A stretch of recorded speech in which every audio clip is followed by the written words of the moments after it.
بعد ما لوزة اتكشفت بدأت المواجهة المرعبة.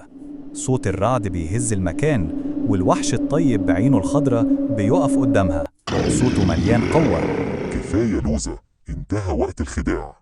لوزة تضحك ضحكة شريرة وترد: انت فاكر نفسك تقدر تمنعني؟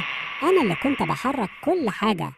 آدم واقف مذهول، مش قادر يصدق إن كل اللي فات كان لعبة من لوزة. المواجهة تشتد، ضربات سحرية ونور أخضر بيطارد شر لوزة، وأخيراً الوحش ينتصر. لوزة تختفي وسط دخان أسود تقيل وصوتها بيتلاشى. آدم ياخد نفسه بصعوبة، يلاقي الوحش بيقرب منه وبيقول له: تعال معايا، رحلتك لسه ما خلصتش.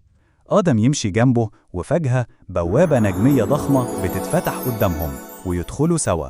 في لمح البصر يخرجوا في صحراء واسعة، والرمال حواليهم بتبرق تحت ضوء القمر. آدم متلخبط، إحنا فين؟ الوحش بابتسامة غامضة: هتعرف كل حاجة في وقتها. وفجأة ضربة قوية جدا تهز الأرض، يطلعوا يلاقوا نفسهم عند تمثال أبو الهول وكأنهم خارجين من تحته. الوحش يبص لآدم ويقول له: انت دلوقتي في 2025، واللي حصل ده أغرب حاجة هتحصل في حياتك.